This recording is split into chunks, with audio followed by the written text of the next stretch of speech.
encanta enseñar de Pablo. Pablo es una figura con la que yo personalmente me identifico.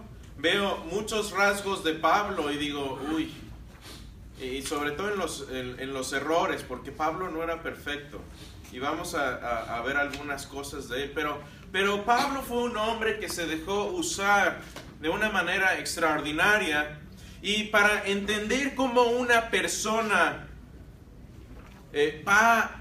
llega a ser como es, hay que entender por dónde ha pasado y por dónde ha caminado.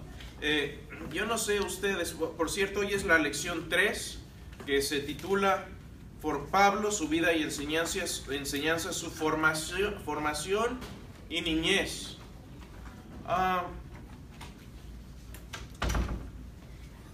Yo no sé cuántos de ustedes sean padres, pero obviamente todos nosotros tenemos contacto con niños.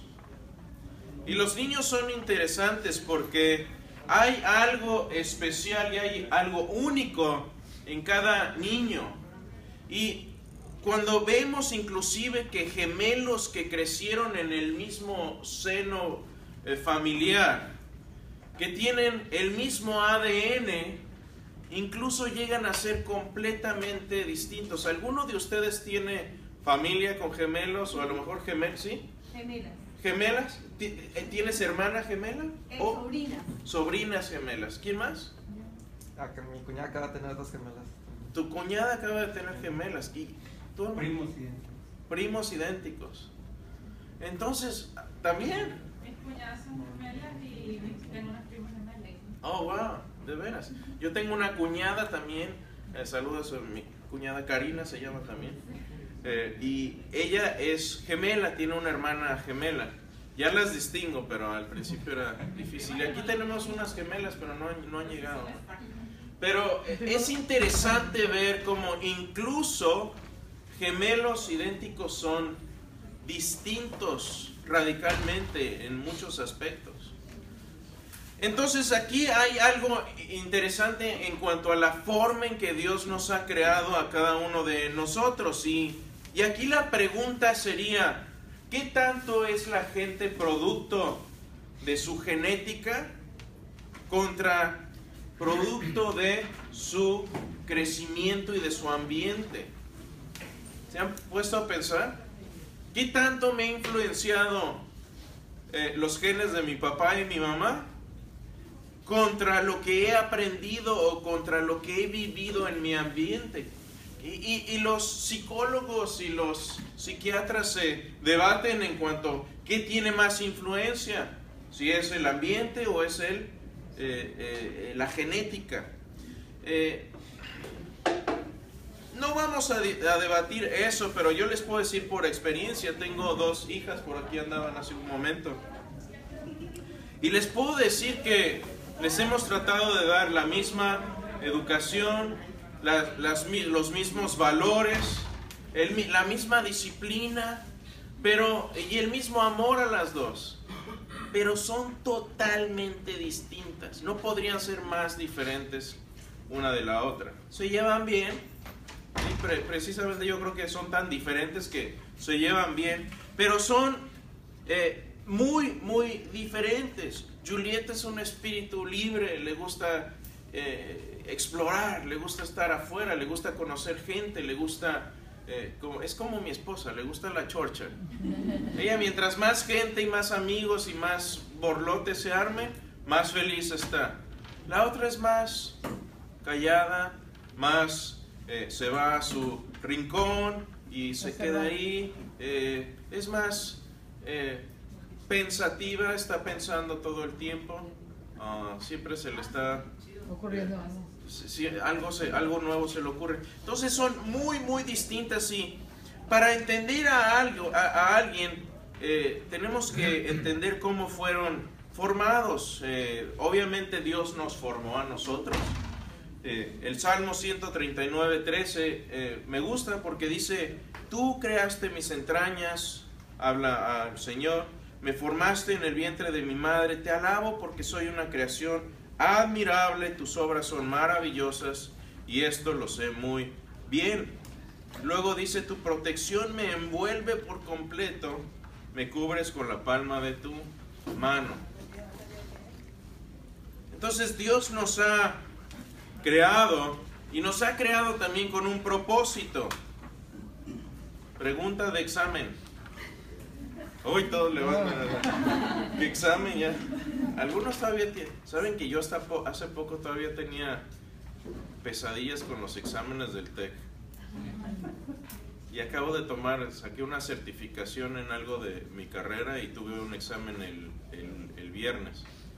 Todavía me dan miedo los exámenes. Yo en la maestría, años de no tomar examen y a ver qué fui. Imagínate, yo estuve igual. Yo me gradué de la maestría 20 años después de que me gradué de la carrera en fin, de ingeniería. Ya habías perdido toda la práctica. Toda. Estudiar. Pero bueno, es como andar en bicicleta. Se vuelve a agarrar. Ahora, ¿cómo fue esto con Pablo? Porque, les decía, no se van a escapar de la pregunta. Seguido vamos a iglesias, incluso vamos a algunos lugares y nos dicen, Dios tiene un propósito para tu vida. Ok.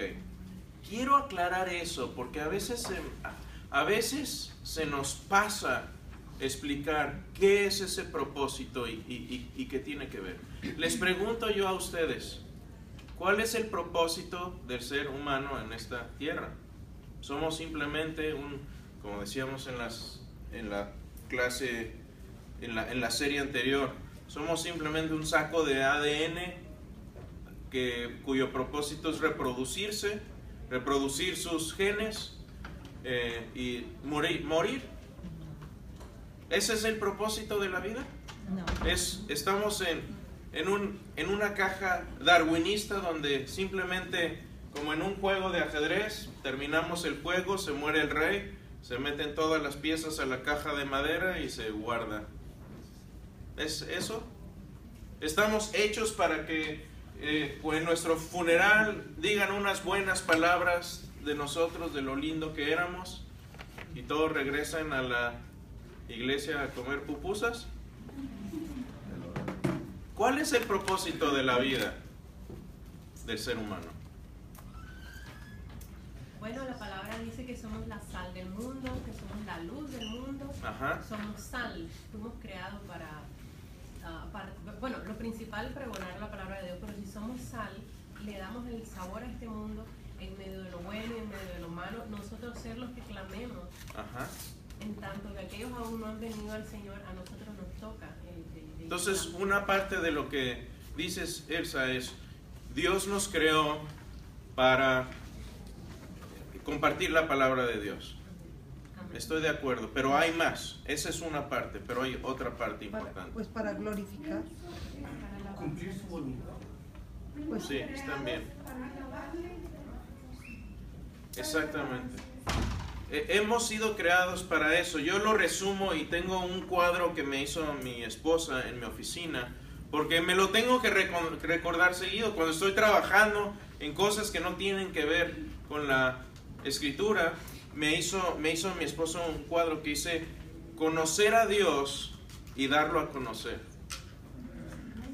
Ese es el propósito del ser humano, porque el diseño del ser humano es el de estar y conocer a Dios. Es cuando nuestra humanidad llega a todo su potencial en presencia de Dios. Por eso la ausencia de la presencia de Dios nos deshumaniza. C.S. Lewis decía, lo que entra al infierno y lo que termina en el infierno no es el ser humano, sino lo que queda de él.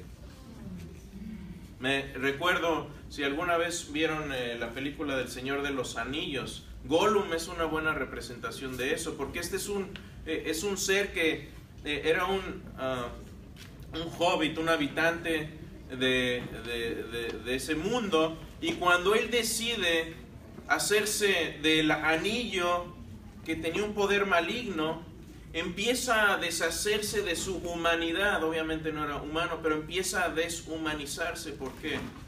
Porque cuando no estamos haciendo el propósito por el que Dios nos hizo, perdemos parte de su imagen. Eso es lo que sucede. Y yo me pregunto, bueno, ¿qué pasó en la vida de Pablo que él fue fiel? Ahora, una cosa es, ya sé qué tengo que hacer, otra cosa es cómo lo voy a hacer.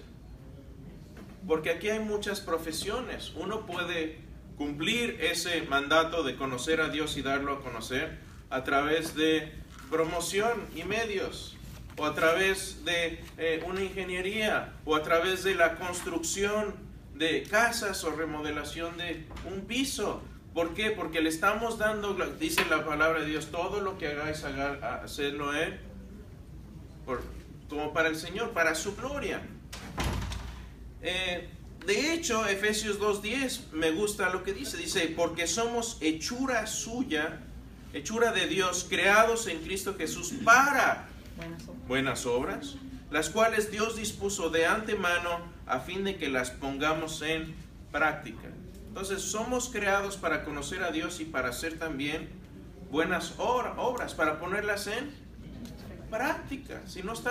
Si solo estamos hablando de Dios, pero no estamos practicando hacer buenas obras, ¿sí? Y a mí me encanta esta iglesia, porque hace buenas obras.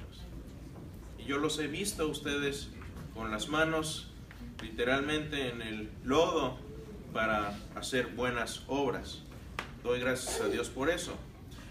Pero bueno, vayamos un poco y remontémonos un poco a la vida de Pablo para entender, porque llega un momento en que Pablo, terminando su tercer viaje misionero, va de regreso a Jerusalén y ahí lo aprenden, lo acusan falsamente de estar metiendo gente al templo que no debía estar. Ustedes se acuerdan que en el templo no podían entrar en ciertos lugares los gentiles, no los amables, sino la gente que no era creyente. Y lo acusan de eso, y el tribuno, que es un soldado romano, se acerca y lo sorprende y le dice, oye, ¿qué disturbios son estos? Y cuando Pablo le contesta en griego. Y el tribuno se sorprende porque dice, este hombre, ¿cómo es que sabe griego? Y le pregunta, ¿hablas griego? Y no solo eso, sino Pablo le demuestra que sabe mucho más que griego. Vamos a hablar un poco de sus idiomas también. Y el tribuno le dice, oye, pues que no tú eres ese egipcio que anda causando disturbios por ahí. Curiosamente tenemos un registro de los escritos de Flavio Josefo, el historiador judío, que habla de un egipcio que andaba causando disturbios. Esto sin querer coincide con la historia secular, por cierto. Y Pablo le dice, no, yo no soy egipcio, yo soy judío natural. Yo soy judío natural de una ciudad importante, dice, de una ciudad no de poca importancia llamada Tarso, una ciudad de Cilicia. Y preguntaba la vez pasada, ¿dónde está Tarso? Bueno, está aquí en la parte que es Turquía hoy, está en esta partecita de acá. Oh, pensé que era yo, ¿no? Está en esta parte de acá. Y Antioquía está un poco aquí. Vamos a ver, cuando empecemos a ver los viajes de Pablo, que Pablo utiliza Antioquía como la base principal de sus viajes misioneros cuando empieza a viajar. Y Tarso es una ciudad muy interesante porque está al lado de un río y eso permitía que entraran barcos, entonces tenía una presencia importante de marina romana ahí. Era también una ciudad romana. Alejandro Magno, el conquistador de prácticamente el mundo conocido, el gran conquistador griego Alejandro Magno, estuvo ahí un tiempo. De hecho, cuando Marco Antonio y Cleopatra estaban en sus amoríos, una vez se juntaron ahí y Cleopatra entró en una barca vestida de Afrodita. Imagínense lo excéntrico que eran estos hombres. De hecho, si van hoy, existe una puerta que se llama Puerta de Cleopatra, ahí en la ciudad de Tarso. De hecho, Pablo en 1 Corintios 2:1 dice, cuando fui a vosotros, hermanos, proclamándoos el testimonio de Dios, no fui con superioridad de palabra o de sabiduría, pues nada me propuse saber entre vosotros excepto a Jesucristo y este crucificado. ¿Por qué menciono esto? Porque Pablo pudo haberse subido el cuello y decir: vengo del TEC de Monterrey. Es la mejor escuela del mundo, ¿sabía?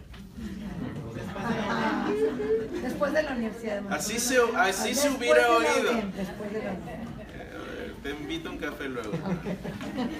Pero pudo haberse subido el cuello y decir muchas cosas. Estudié con Gamaliel, el gran experto y maestro judío de la ley. Que miles quisieran estudiar con él, pero adivinen quién estudió con él. Miguelito. Pudo haber hecho muchas otras cosas, pero ¿saben qué dice él? Dice: no les hablé con superioridad de palabra. Pablo, confíen en mí, sabía hablar. Tenía el don de la palabra. Tenía el don de llegar a un lugar y levantar la mano derecha, la usanza de esos tiempos, y decir: varones galileos, escúchenme. Y la gente ponía atención. Cuando fue al ágora de los atenienses, es lo que hizo. Algo que tengo en mi, ¿cómo dicen?, en el bucket list, es ir y subirme ahí al ágora y levantar la mano y tomarme una foto. Eso es lo que hizo Pablo, pero dijo: no llegué con esta superioridad, no llegué con esta labia que tanto le gusta a la gente en estos tiempos. Dije: llegué a hablarles de la cruz de Cristo. Ese fue el propósito que tuvo Pablo. Lo tuvo siempre bien en mente. Pero vamos a ver también otras formas. A ver, esto no quiere decir que la retórica de Pablo no se refleje en sus cartas, porque, les digo, usa las metáforas de una forma excepcional. Habla, por ejemplo, de los deportes. Habla mucho de deportes. Yo no sé si hubiera vivido hoy, Pablo habría sido aficionado de los Rayados o de los Borregos, ¿eh? No sé, o de los Texans, puede ser. No lo sé, no sé ni siquiera si le gustaban los deportes o no, o simplemente lo usaba para poder conectar con la gente que sabía que le gustaba eso. Al final, curiosamente, dice: he acabado la carrera, he terminado la batalla, he guardado la fe. Un artificio muy claro de deportes. Pero también utiliza el sarcasmo, ¿se acuerdan? Vamos a ver más a detalle cuando veamos Corintios, que cuando empiezan a llegar suplantadores y maestros o otros superapóstoles, se empieza a burlar de ellos. En Corintios dicen, y les dice: ustedes ya los engatusaron estos super hiperapóstoles. Esa es la palabra que usa en el griego, la vamos a ver, la vamos a desglosar. Entonces, Tarso, si pudiéramos hacer una analogía hoy con Tarso, era como Monterrey. No es cierto, no se emocionen, lo digo porque están aquí. No, era una ciudad de mucho prestigio cultural. Tenía mucho prestigio cultural, tenía mucho prestigio por las instituciones de educación que había en ese tiempo ahí. Y un historiador, de hecho, Strabo, que vivió entre el 64 y el año 24 después de Cristo, este hombre escribía de geografía romana, y lo que dice de Tarso es interesante. Dice: la gente de Tarso entusiastamente eran devotos no solo de la filosofía, sino también a todo lo que era educación en general, y habían superado a Atenas, Alejandría o cualquier otro lugar que podría ser nombrado en donde habían escuelas y sermones de filósofos. O sea, era el lugar era el college station de acá. Era el lugar para ir a estudiar. Querías aprender filosofía, a debatir, a involucrarte con las ideas más importantes de ese tiempo. ¿A dónde ibas a ir? Tarso. Dice, ¿dónde voy? ¿Atenas o Tarso? Me imagino algún estudiante por ahí pensando esto. Era una ciudad importante. ¿Eso es parte de Grecia? No. Bueno, era parte del Imperio Romano. Era parte del Imperio. En aquel tiempo, sí. Así que incluso dice, los filósofos griegos más importantes en Atenas respetaron las raíces educacionales en Tarso que Pablo tenía. Y esto es interesante porque cuando Dios nos usa, utiliza el paquete completo de lo que somos. Y por eso debemos prepararnos y estudiar. Miren, a mí me da terror cuando escucho de algún predicador que se para enfrente de una audiencia importante y dice, bueno, tenía preparado un sermón, pero lo voy a dejar porque voy a dejar que el Espíritu Santo me hable. Eso se me hace irresponsable, disculpen. Porque el Espíritu Santo te debe hablar a través de lo que ya estudiaste, de lo que sabes, de lo que has aprendido.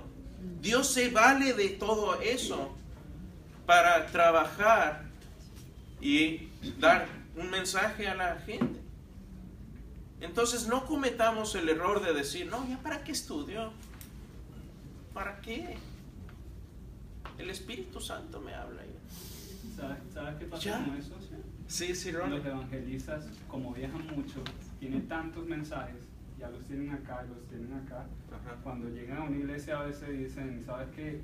Me cambió el mensaje del Señor o el Espíritu Santo, y le sueltan algo que ya han tenido antes, que ya han predicado antes. Por eso es que Eso es diferente, pero eso está bien. Eso O está sea, bien. pero si es un tema que ya dominas, obviamente, por ejemplo, hay veces que en alguna clase me preguntan algo de otra cosa que no tiene nada que ver, pero que ya lo he estudiado, gracias a Dios que ya, a ver, hay muchas veces que también les digo, y yo soy muy honesto en decirles, ¿saben qué? Sepa la bola, no sé, no tengo idea. Se los investigo, no los voy a dejar ahí en la duda, pero eso es otra cosa, ¿sí, Ronnie? O sea, una cosa es decir, no tengo idea de lo que voy a decir, a ver qué sale.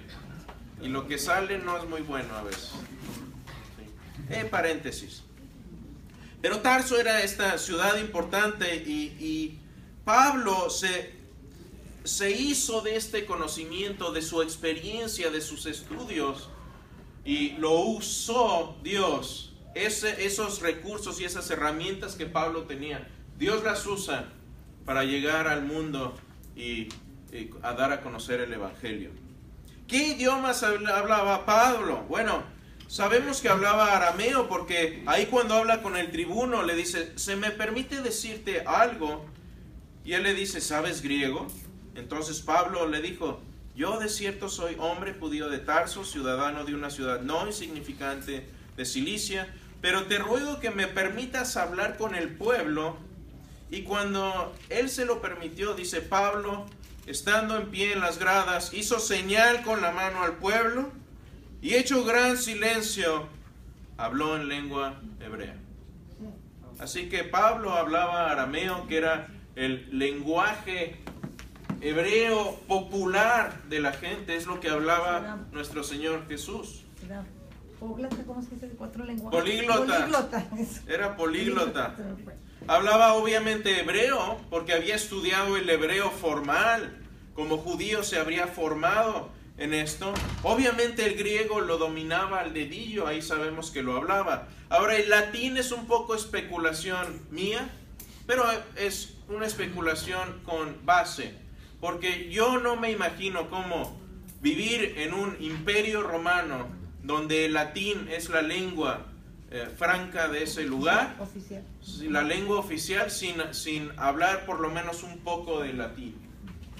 Entonces, como se comunicó con dignatarios y con ciudadanos romanos, y él mismo teniendo ciudadanía romana, por cierto que no era, cuando él sigue la conversación y el tribuno le dice, de hecho lo iban a llevar a flagelar, a golpearlo, y Pablo dice, oigan, es legal, y él obviamente ya sabía, pero ya ven, sale un poco el sarcasmo de Pablo, dice, ¿se vale golpear a un ciudadano romano? Sin ser juzgado. Sin ser juzgado, por cierto.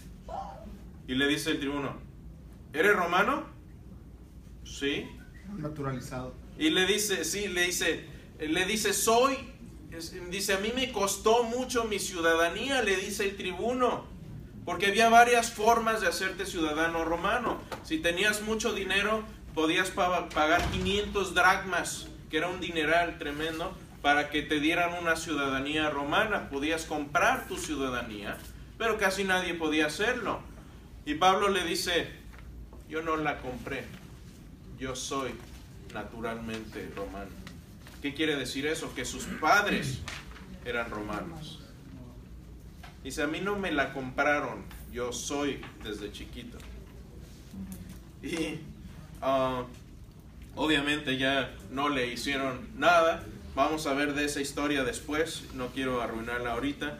Pero Pablo era políglota y esto le permitió comunicarse con diferentes gentes, diferentes pueblos. Imagínense si hablan diferentes lenguajes, idiomas, y pueden comunicarse con diferentes personas. A mí una vez me llegó una persona, y no se ofenda, si hay alguien que cree en el don de lenguas está bien, no tengo ningún problema con eso, pero una vez llegó una persona muy altiva conmigo y me empezó a decir que yo no tenía el don de lenguas y bla bla bla.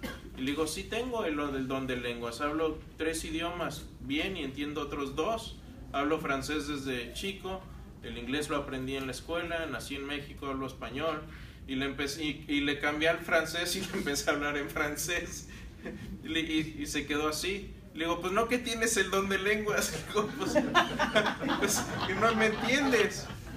¿Sí?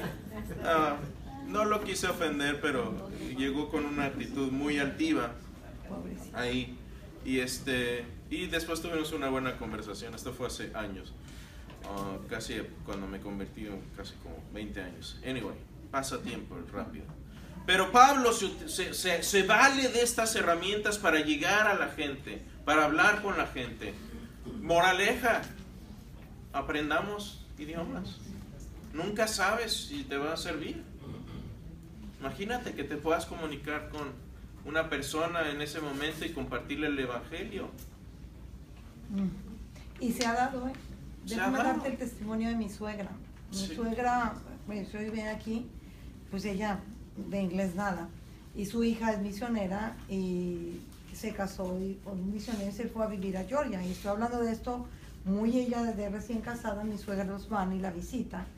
Y pues en aquel tiempo ella en Georgia, nada de hispanos. Y la iglesia donde mi cuñada iba, puro inglés. Ujú. Y pues ahí están mis suegros, ¿verdad? En la reunión y se acerca con una señora americana y pues tratando de acabar comunicándose. Ujú. O sea, y mi suegra ministró, apoyó en oración y todo a la americana. Ujú. Mi suegra no ha vuelto, viene aquí, Sí, ahorita sí. está en México, pero viene aquí, no ha vuelto a hablar inglés. Ujú. Pero en ese momento el don de lenguas del Espíritu Santo se manifestó y mi suegra habló inglés y entendió el inglés. Dios puede hacer lo que quiera. Obviamente la Biblia dice que si nosotros no hablamos, las piedras van a hablar en italiano. Pero eso no quiere decir que no debamos A estudiar. esforzarnos. Ujú. Dios nos quiere usarnos. Pero si nosotros nos queremos, bueno, pues que evangelice la piedra. Sí, hermana. Estudiamos consciente porque soy judío. Ajá. Pablo era judío de la religión y judío también por el linaje, ¿no? Exactamente, Por de la hecho, línea de Benjamín. la línea de Benjamín, cuando menciona que Pablo era del linaje de Benjamín, quiere decir que era estricto en sus creencias y que podía trazar, a ver, un judío en aquel tiempo que pudiera decir, esta es la línea a la que pertenezco y la tribu, es porque deben tener un registro en su familia de dónde vienen. Eso no es fácil. Eso no es fácil. No sé quién de ustedes le guste la genealogía y que hayan tratado de ver de dónde vinieron. Nosotros tuvimos la fortuna de, mi hermano el más chico estudió en Bélgica y el lado de mi papá venimos de Bélgica. Y entonces se metió al pueblo donde nació el abuelo de mi papá y encontró registros como de 4 o 5 generaciones atrás de Dupones. Interesantísimo, pero eso es muy raro. De hecho, algunos de los registros y de las actas de nacimiento ya estaban en Flemish, que era el dialecto de ahí, ya ni siquiera en francés, tuvo que utilizar a una de las personas que estaba ahí que todavía medio lo entendía para traducirlo al francés. Entonces es raro, pero Pablo tenía ese linaje y podía decir, aquí está la cadena, vengo de Benjamín. Tal vez no sé si decirlo de esta manera. Tenía la sangre judía, mas nació en Roma, como ciudadano romano. Y eso es lo que... Es como un poco como nuestras hijas, por ejemplo. Sangre, mi hija es mexicana porque yo soy mexicano. Así es. Sí, pero nació acá. Americana pero es americana de nacimiento, ¿no? Entonces un poco eso, pero obviamente tenía la cultura judía y la religión judía, aparte de ser judío por ADN. Como Daniel, ¿no? Porque Daniel se lo llevaron a Babilonia. Exactamente. Sí, él era judío, claro. Y puede trazar su línea también. Sí, hermano. ¿Sus padres eran judíos entonces? Sí. Sí, y eran romanos también. Eran judíos, pero también eran romanos, porque, a ver, no sabemos si sus papás obtuvieron la ciudadanía romana de alguna forma o venían también de más atrás. Lo único que sabemos es que Pablo dice, yo no la pagué, yo ya la tenía. Yo nací romano. ¿Sí? Eso es lo que podemos deducir, no podemos ir mucho más. Es interesante ver la familia de Pablo, porque incluso después de que tiene este encuentro con el tribuno, se hace una conspiración para matar a Pablo. No les sale el chiste a estos judíos y dicen, vamos a armar vamos a tratar de matarlo por nuestra propia cuenta. Y de eso se entera nada más y nada menos que, no tenemos su nombre, pero el sobrino de Pablo. ¿Qué quiere decir? Y Pablo le dice, ve y avísales a las autoridades romanas que mi vida está en peligro. Diles que tú sabes de esto. Y va entonces su sobrino y habla. Y a Pablo entonces lo protegen y lo llevan a Cesarea con una comitiva de soldados romanos. ¿Qué quiere decir esto? Que Pablo tenía una hermana en Jerusalén. Tenía un sobrino, debió haber tenido una hermana entonces ahí también. Seguramente cuando Pablo va a hacer sus estudios a Jerusalén, se va a vivir con ella. Explica muchas cosas de esto. De hecho, cuando leemos Romanos, hace muchos saludos por ahí. Y aquí están nombres preciosos para sus hijos, si quieren. Saludad a Andrónico y a Junias, mis parientes. Saludad a Herodión, mi pariente.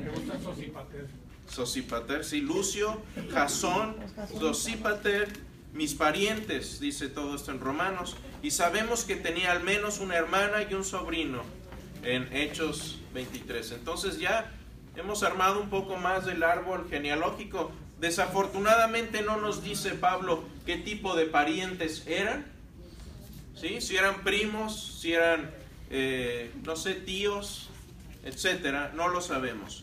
Pero sabemos también que Pablo venía de una familia adinerada. De hecho, esta es una inscripción de una tumba de un niño que murió joven. Pablo estaba preparado para abordar el mundo griego. En esta estatua se ve un maestro con dos niños a los que está instruyendo. El nombre correcto de un instructor en ese tiempo que se dedicaba a educar a los niños, obviamente esto era en las familias de dinero, era un pedagogo, ¿sí? Así se llamaba, paidagogos. ¿Y qué era un pedagogo? Un pedagogo era como una institutriz que se dedicaba a educar al niño, pero no solamente en cuestiones académicas, sino en todos los aspectos de la vida. Esta sería la persona que lleva al niño a la escuela y después le ayuda a hacer la tarea, le enseña cómo vivir, le enseña buenos modales. Eso era un pedagogo. Y esto era más o menos, si lo transportáramos a tiempos modernos, de la primaria hasta la secundaria. Esto era una labor importante, requería de cuidado, de atención, de ponerse uno a uno con el niño y enseñarle muchas cosas de la vida, enseñarle a cómo caminar en la vida. Pero ¿qué pasa con este pedagogo? Por cierto, el pedagogo podía disciplinar al niño también. Tenía la autoridad de darle pau pau si lo necesitaba. Pero el pedagogo no era un rol para toda la vida. Era un rol importante, pero era un rol temporal.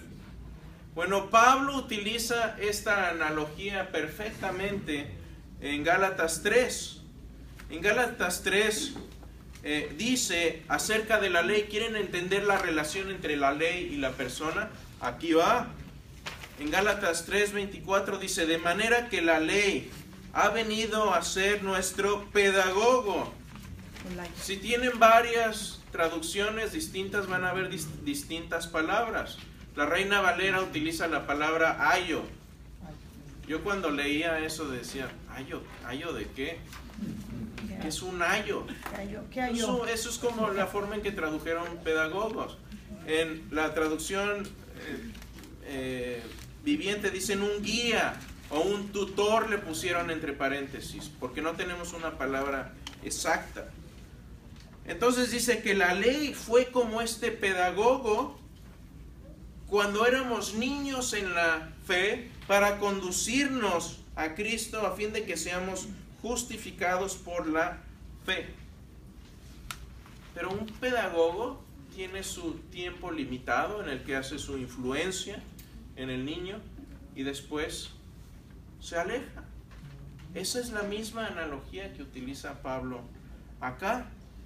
Uno no va y se casa con la nana. Imagínate, par de casados. Me voy a mi luna de miel, me llevo a mi nani que nos acompañe por si necesito algo. ¿Qué va a necesitar, hombre? Póngase los pantalones. Esa es la misma idea que nos da Pablo acá. Entonces, esa es el tipo de analogías que utiliza Pablo para hablar de esto. Decíamos que era ciudadano de Tarso. Esto era cara, les decía, 500 dracmas podía costarte incluso la ciudadanía. Y de hecho, era tan importante la ciudadanía que si tú te querías casar, para ser reconocido ante el imperio, tenías que ser romano. Si no, tu matrimonio era como de papel. Si no era ciudadano romano, no les importaba. Haga lo que quiera, rejúntese con quien quiera, haga las ceremonias que quiera, pero no está reconocido por el imperio romano ese matrimonio. Así era de importante el matrimonio romano. Me acuerdo cuando estuvimos en Mozambique en misión allá y hablaba con el pastor Esteban Vázquez y le decía, oye, pues ¿qué pasa si aquí nos cae el Boko Haram o alguno de estas sociedades islámicas agresivas? Me dice, no, pues tú estás bien porque eres ciudadano gringo, van y te sacan, pero yo nomás tengo green card, ni el gobierno argentino no creo que me vaya a venir a buscar. Me dice, ahí te acuerdas de los amigos, me dice. ¿Sí? Entonces, era importante la ciudadanía, te daba protección. Y como ciudadano romano tampoco podía ser condenado a muerte sin un juicio. Y podías apelar al César, que veremos que es eventualmente lo que hace Pablo. Muy interesante. Pero a Pablo le sirvió esto muchísimo. Vamos a ver muchas ocasiones en que su ciudadanía romana o le salva el pellejo o le da acceso a poder hablar con gente importante en ese tiempo. Así que bueno, vamos a dejarlo aquí. Voy a dejar un tiempo de preguntas, pero lo interesante que yo veo de Pablo es que cuando Dios le llama, Pablo ya tenía cierta cantidad de herramientas que Dios pudo usar. Fíjense, Dios lo estaba preparando desde antes.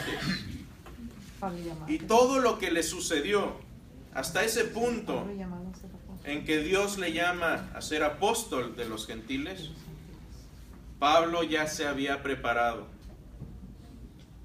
Y ese mensaje para mí y para ustedes, mis hermanos, es este. Nuestra labor es la de prepararnos y trabajar. El que siembra, siembre como si fuera a llover mañana. Yo pongo la semilla, pero yo no puedo hacer que llueva. ¿Cierto? Eso es mi labor es prepararme y estar listo, porque yo no sé cuándo Dios me va a llamar al ministerio, o me va a llamar no necesariamente al ministerio, me va tal vez a despertar de mi letargo espiritual, y me va a sacudir y me va a mandar a lugares que jamás imaginé.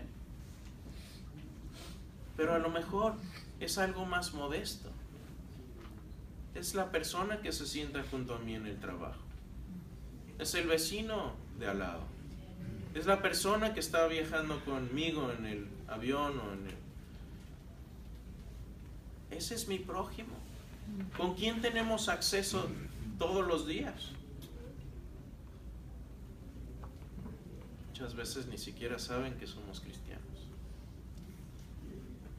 ¿Saben qué? Pablo no tenía pena. Decía, porque no me avergüenzo del evangelio, porque es poder de Dios para salvación.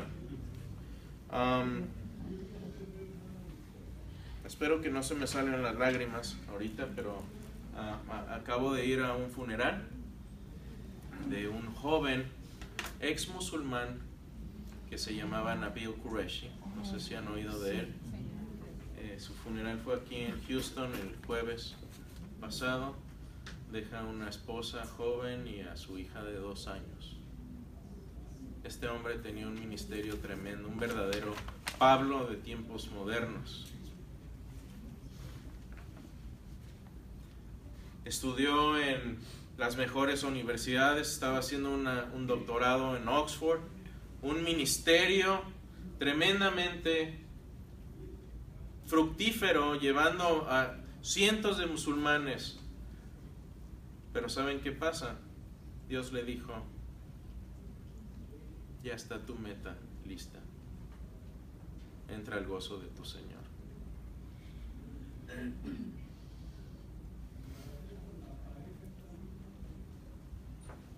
Y yo estoy seguro que cuando él entró escuchó estas palabras: bien hecho, siervo fiel, entra al gozo de tu Señor. Yo me pongo a ver, yo tengo 10 años más que Nabil, y me pongo a ver qué he hecho yo y este chico lo que hizo en sus tiernos 34 años. ¿Saben qué? Este mundo es breve, es frágil, somos frágiles. Pensemos, no vamos a estar aquí mucho tiempo. En cualquier momento Dios nos puede decir, ¿sabe qué? Tu tiempo ha llegado.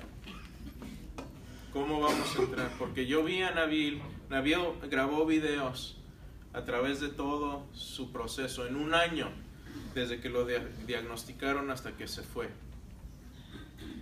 Y dijo, yo estoy esperando un milagro, pero si no viene el milagro, yo sigo amando a Dios, sigo fiel a Él. Y se mantuvo fiel hasta el final. Yo sé que Nabil está impactando y seguirá impactando con su vida y sus libros mucho más tiempo de lo que muchos nos imaginamos. Eso es como fue la vida de Pablo. La vida de Pablo fue igual, porque Pablo, seguimos hablando de él. Seguimos estudiando sus cartas. Pero el impacto que tuvo lo hizo en vida. Eso a mí me motiva a despertar, a levantarme y decir, ¿qué estoy haciendo con mi vida y con mi tiempo? Voy a ponerme las pilas. Como decimos en México, me voy a poner buzo. Caperuso. Entonces, el mismo Dios que nos ha dado esta naturaleza y nos ha cuidado en formas distintas, Él irá formando su propósito en nosotros. Pero, ¿cuál es nuestro trabajo? Prepararnos, estudiemos y actuemos también. ¿Quién está junto a mí que le puedo compartir de la cruz? Como dijo Pablo, me di el propósito de predicar la cruz y a Cristo crucificado. Ese era mi propósito, dice Pablo. Entonces todos somos únicos. Cada uno de ustedes tiene diferentes dones que pueden poner en marcha. El propósito ya sabemos: conocer a Dios y darlo a conocer. ¿Cómo? Ve qué dones tienes, porque Dios los va a usar. Pero Dios no lo va a hacer a fuerza. Dios no te hace, ¿cómo decimos? Manita de puerco. Dios no te va a hacer una llave griega ahí, grecorromana, para que te pongas a estudiar y te pongas a cuentas y te pongas a hablar. Él lo va a hacer cuando tú abras tu corazón y le digas: Señor, heme aquí, envíame a mí.